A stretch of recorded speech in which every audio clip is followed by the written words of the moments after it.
Hello everyone, WBSSC group C group ডির যে ম্যাথের ক্লাসগুলো আমরা করছি এই ভিডিওর মাধ্যমে, এটা হচ্ছে 12 নম্বর ভিডিও।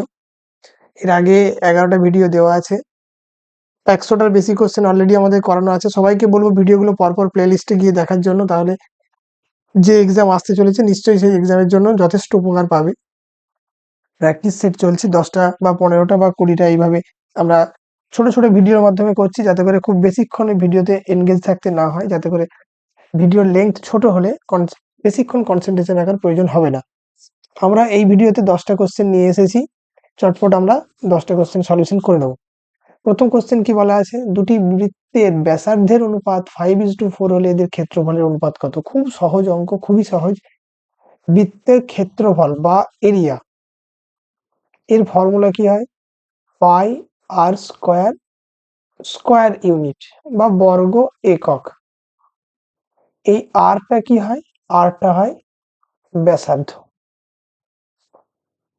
তাহলে যদি দুটো বৃত্ত, একটা বৃত্তের ক্ষেত্রফল পাই আর1 স্কয়ার হয় আর একটা বৃত্তের যদি পাই আর2 স্কয়ার হয়, এখানে কি হবে? যদি এরা অনুপাত বের করি, তাহলে এই পাই আর এই পাই কেটে যাবে। কেটে যাওয়ার অর্থ উপর নিচে পাই ভাগ করে দিয়ে আমরা পাইগুলোকে সরিয়ে দিতে পারি।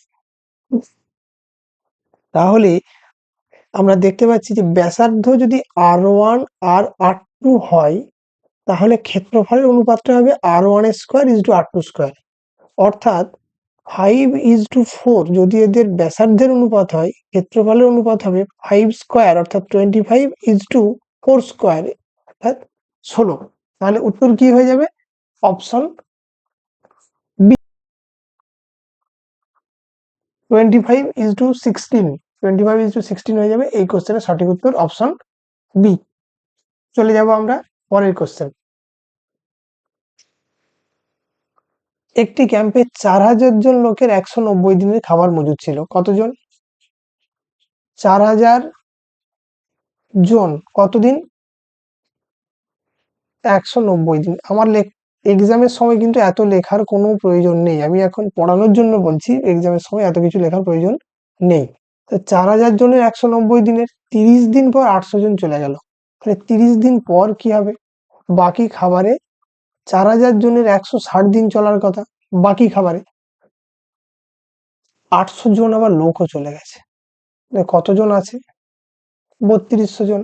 তাহলে হিসেব মতো কি হওয়া উচিত ছিল? যে 4000 জন লোকের 160 দিন চলবে, কিন্তু লোক কতজন আছে? 3200। আমি এইটা কি করলাম? এটাকে 4000 জন লোকের 160 দিন, এই পুরো খাবারটাকে আমি ধরে নিলাম 4000 ইন্টু 160। এটা অ্যাকচুয়ালি ঐকিক নিয়মের লাস্ট লাইন। কি করেছি? 4000 জন লোকের 160 দিন চলতো, অর্থাৎ পুরো খাবারটাকে, এই কনসেপ্টটাকে ধরে নিলাম যে পুরো খাবারটা হচ্ছে 4000 ইন্টু 160 ইউনিট। 4000 জন লোকের 160 দিন, তাহলে 3200। 800 জন চলে যাওয়ার পর 3200 লোকের কত দিন চলবে? বাই 3200। এখানে দুটো শূন্যর সাথে এই দুটো শূন্য আমি কেটে দিলাম। আচ্ছা, হ্যাঁ, তাহলে এই 16 10-এ 16, এখানে 2 2 দিয়ে এটাকে কাটলে আসবে 20। তাহলে 20 ইন্টু 10, এটা চলে আসবে 200। ক্যালকুলেশনটা যে যার ইচ্ছা মতো করবে, কোনো সমস্যা নেই। চলে এলো 200, অর্থাৎ অবশিষ্ট খাবারে তাদের কতদিন চলবে? 200 দিন। তাহলে অপশন সি, অপশন সি হবে এই কোশ্চেনের সঠিক উত্তর। চলে যাচ্ছি পরের অঙ্কে। 40 মিটার কাপড়ের কত শতাংশ বাদ দিলে 7 মিটার কাপড় পাওয়া যাবে? খুব ইন্টারেস্টিং। ল্যাঙ্গুয়েজটা ঠিকঠাক না পড়লেই ভুল হবে। যে 40 মিটার কাপড়ের এখান থেকে পেতে হবে কত? 7 মিটার। তাহলে বাদ দেবো কত? 33। এদের যেটা ডিফারেন্স, এটাই এর পার্সেন্টেজ। তাহলে 40 ইন্টু 33 বা এই 33/40 ইন্টু 100, এত পার্সেন্ট। তাহলে 300, এটাকে আরো ছোট করে নিতে পারি, 330/4। 4 8 32, কি থাকছে? 10। 4 2 8, অর্থাৎ 82.5%। অপশন সি, 82.5% হচ্ছে এই কোশ্চেনের সঠিক উত্তর। কেউ যেন ভুল করে এই 7/40 ইন্টু 100 এটা করলেই কিন্তু অঙ্কটা ভুল হয়ে যাবে। আশা করছি সেরকম একটা অপশন দিয়েও রেখেছে, শূন্য কাটবে 70/40 4 17 68 হ্যাঁ, অপশন এতেই ওটা দিয়ে রেখেছে, অর্থাৎ আমরা ভুল করলে যেটা হবে সেটা দিয়ে রেখেছে অপশন এ তে।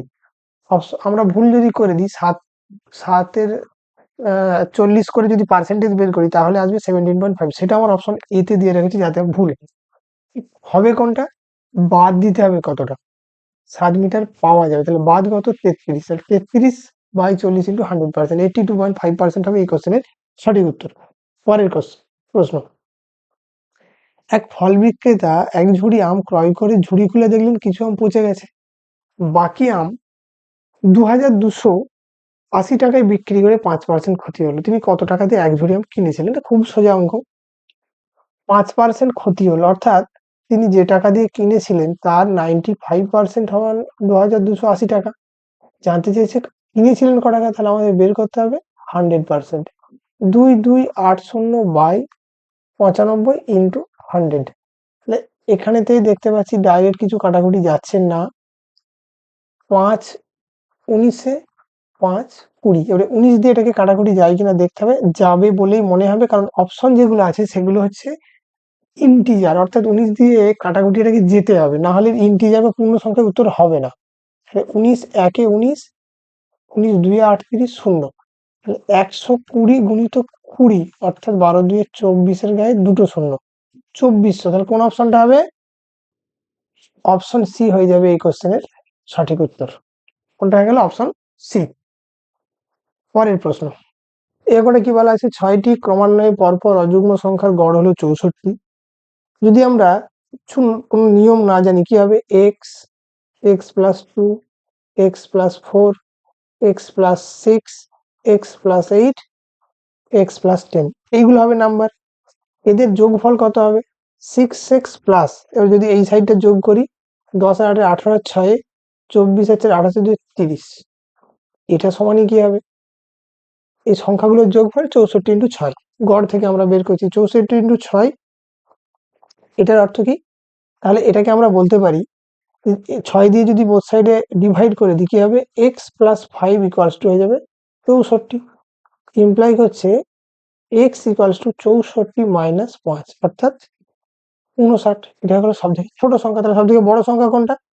x+10, তাহলে 59 প্লাস 10 সমান হচ্ছে 69, 69, তাহলে অপশন কি হয়ে যাবে? অপশন ডি হয়ে যাবে এই কোশ্চেনের সঠিক উত্তর। যদি আমরা এক্স ধরে অঙ্কটাকে করি, এই সংখ্যাটাকে অন্য কিভাবে করা যাবে, মানে ইজিলি কিভাবে এই অঙ্কটাকে করা যাবে, যে 64 হচ্ছে গড়, মানে 64 থাকবে মাঝে, 6টা সংখ্যা, এর 3 দিকে 3টে সংখ্যা থাকবে, এর এদিকে 3টে সংখ্যা থাকবে, এই হবে আমাদের সিম্পল লজিক। তাহলে এদিকে কি হবে? 65, 67, 69, আর এদিকে কি থাকবে? কমে যাবে 1, 63, 61, 69, তবেই না গড় হবে 64। অর্থাৎ এইখান থেকে আমরা বলে দিতে পারি যে এটা একটু গড়ের আইডিয়া থাকলে অঙ্কটাকে করা যাবে। 64 মাঝের গড় হবে, মানে মাঝের যে দুটো সংখ্যা তারও মাঝে থাকবে, যেহেতু এটা 6টা সংখ্যা বলা আছে, 5টা সংখ্যা থাকলে মাঝের সংখ্যাটাই ডাইরেক্ট হয়ে যেত। তাহলে কি হলো না, 64 মাঝের সংখ্যা, সব থেকে বড় এখান থেকে পেয়ে যাবো 69। এইভাবে আমরা অঙ্কটাকে করতে পারি, এটাও খুব ভালো পদ্ধতি এবং সোজা পদ্ধতি। পরের প্রশ্ন, এই অঙ্কটা দেখে নেবো। পিতার বয়স জ্যেষ্ঠ পুত্রের বয়সের দ্বিগুণ, 10 বছর পর পিতার বয়স কনিষ্ঠ পুত্র বয়সের 3 গুণ হবে, পুত্রদ্বয়ের বয়সের পার্থক্য 15 বছর হলে পিতার বয়স নির্ণয় করুন। আমরা এখানে, এটা হচ্ছে ফাদার, এল্ডার সন, ইয়ঙ্গার সন, খুব ছোট্ট অঙ্ক। আমরা এল্ডার সনের এজটা ধরে নিলাম এক্স, তাহলে ফাদারের বয়স কত হবে? 2x। 10 বছর পরে কি হবে? 2x প্লাস 10, এটাও 10 বছরই বাড়বে।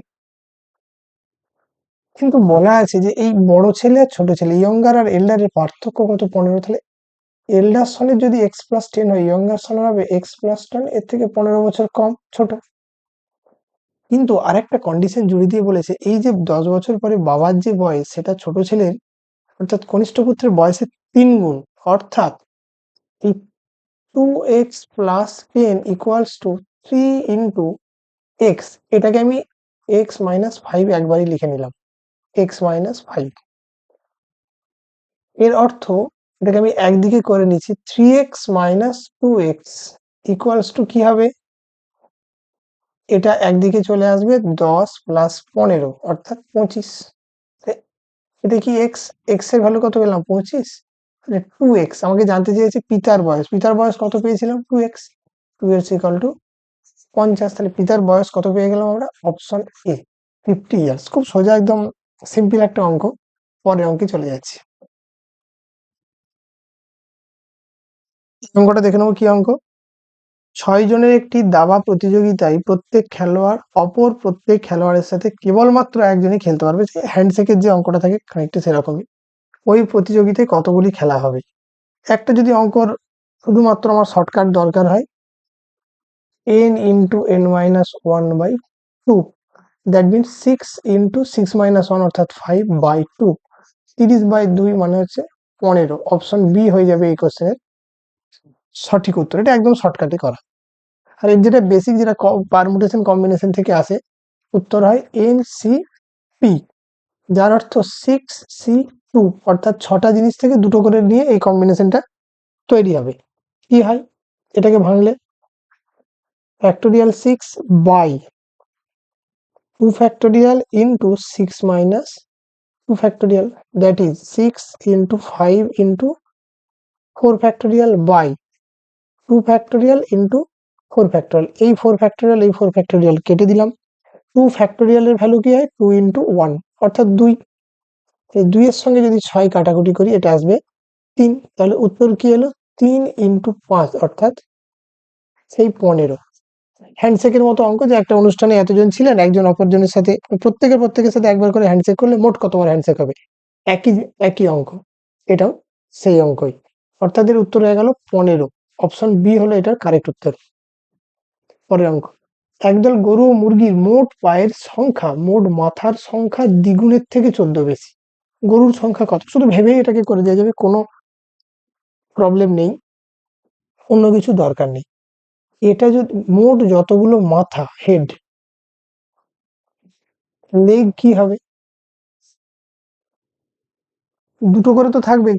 তাহলে হেড যদি এক্সট্রা হয়, লেগ কি হবে 2 এক্সট্রা, এটা হতেই হবে। কিন্তু বলা আছে যে মোট মাথার সংখ্যার দ্বিগুণের থেকে 14 বেশি, অর্থাৎ আরো 14টা এক্সট্রা আছে। এই 14টা এক্সট্রা কিসের জন্য, আমি এখানে ধরে নিয়েছি প্রত্যেকের দুটো করে পা, তাহলে এক্সট্রা হেড হলে 2 এক্সট্রা লেগ হবে, স্বাভাবিক, ডবল। কিন্তু গরুর তো 4টে পা, দুটো করে পা এক্সট্রা, আমি দুটো ধরেছি, আরো দুটো ধরতে হবে, সেই হিসাবটা এখানে আসবে। তাহলে 14টা পা কতগুলো গরুর জন্য এক্সট্রা হবে, 14/2 অর্থাৎ 7টা। 7টা গরুর জন্য 14টা পা এক্সট্রা, তাহলে অপশন কি হয়ে যাবে, অপশন এ হবে সঠিক উত্তর। 7টা গরুর জন্য 14টা পা বেশি হবে। পরের অঙ্ক, নিচের ভগ্নাংশগুলির মধ্যে কোনটি 3/4 অপেক্ষা বড় এবং 5/6 অপেক্ষা ছোট। এই ধরনের কোশ্চেন করারও একাধিক নিয়ম আছে। আমরা দশমিকে প্রকাশ করে করতে পারি, লব হর সেট করে করতে পারি। কিছু যদি আমাদের কাছে উপায় না থাকে, তখন কি করব, সবার এলসিএম করে দেবো, যদি কোনো উপায় না পাই। অনেকগুলো নিয়ম আছে, কিরকম, এই অঙ্কটার ক্ষেত্রে পার্টিকুলার অনেকগুলো নিয়ম আছে, আমি সাজিয়ে লিখছি। এখানে লিখলাম 3/4, এই শেষে লিখলাম 5/6, আর মাঝে যে অপশন গুলো দেওয়া রয়েছে 2/3, 1/2, 4/5, 9/10। এর মধ্যে যেটা সব থেকে গুরুত্বপূর্ণ, যে নিচের কোন ঘন এর অপেক্ষা বড়, আর 5/6 ছোট। 5/6 থেকে ছোটও হতে হবে, আবার 3/4 থেকে বড়ও হতে হবে। একটা জিনিস, যে যদি আমরা একটু ফ্র্যাকশনের কনসেপ্ট থাকে, যে প্রত্যেকের গ্যাপ কি আছে, লব আর হরের মধ্যে হওয়ার গ্যাপ আছে 1, সবার গ্যাপ কত আছে 1। এই ক্ষেত্রে যার হর বড় হয়, সে হয় সব থেকে বড়, যার হর যত বড় সে সব থেকে বড়। কখন, যখন এই গ্যাপ গুলো সব সমান, সবার গ্যাপ কি আছে 1, লব আর হরের মধ্যে পার্থক্য 1, ডিফারেন্স 1। তাহলে 3/4 থেকে যদি আমি ছোট থেকে বড় সাজাই, কি হবে, 1/2, 2/3, 3/4, 4/5, 5/6, 9/10। কোশ্চেনে বলেছে 3/4 অপেক্ষা বড়, 5/6 অপেক্ষা ছোট, একটাই ম্যাচ করছে, দ্যাট ইজ 4/5। তাহলে অপশন কোনটা হয়ে যাবে? Option C, 4/5। অপশন সি 4/5 হয়ে যাবে এই কোশ্চেনের সঠিক উত্তর। অপশন সি হয়ে যাবে সঠিক উত্তর। চলে যাচ্ছি পরের অঙ্কে। একটি পরীক্ষায় অঙ্কে 35%, ইংরাজিতে 15% কি করেছে? ফেল। যদি দুটি বিষয়ে 10%, তাহলে বোথ সাবজেক্টে ফেল কতজন, কত পার্সেন্ট? 10%। তাহলে পাসে শতকরা হার কত? এগুলো কিরকম করতে হয়? একটা ভেন ডায়াগ্রাম দিয়ে আমরা করতে পারি। এটা যদি আমরা ম্যাথ ধরি, এটা যদি আমরা ইংলিশ ধরি, এই ইংলিশের টোটাল কত? 15। আর এই যে পার্টটা, এটা হচ্ছে দুটো সাবজেক্টের মধ্যে কমন, কোনটা? এটা হচ্ছে 10%। তাহলে এই যে পার্ট, এই অংশটা দেখি, শুধু অঙ্ক, শুধু অঙ্ক কি হবে? 35 - 10 অর্থাৎ 25%, আর 10% হচ্ছে কমন। আর এই যে ইংলিশে, যে শুধু ইংলিশ, এর অংশটা ডট ডট করা আছে, শুধু ইংলিশ কি হবে? 15 - 10 অর্থাৎ 5%। এই 25% শুধু অঙ্কে ফেল, মাঝের যে 10% বোথ সাবজেক্টে ফেল, আর রাইট সাইডের 5% ইংলিশে ফেল। তাহলে টোটাল ফেলের পার্সেন্টেজ কত? কোনো না কোনো ভাবে ফেল এরা। 10% প্লাস হচ্ছে 5%, তাহলে 27 - 32 আর 10 42%, কোনো না কোনো ভাবে ফেল। পাসের শতকরা হার কত? আমি এটা কোনো সংখ্যা ভুলি, 27 না, এটা 25। 25 আর 5 30, 40%। 40% কোনো না কোনো ভাবে ফেল। তাহলে পাস কতজন করেছে? 100 - 40, দ্যাট ইজ 60% পাস করেছে। অপশন এ 60% পাস করেছে, অর্থাৎ এই কোশ্চেনের সঠিক উত্তর হয়ে গেল অপশন এ। এটাই ছিল লাস্ট 10 নম্বর কোশ্চেন। এই অঙ্কগুলোর মধ্যেও বেশ ভালো ভালো অঙ্ক এবং পরীক্ষায় আসার মতো অঙ্ক দেওয়া আছে। যেহেতু এগুলো সব প্রিভিয়াস ইয়ার থেকে নেওয়া, আশা করি এই ভিডিও সবার যথেষ্ট উপকারে লাগবে এবং কাজে লাগবে। সবাইকে বলবো ভালোভাবে প্র্যাকটিস করে যেতে।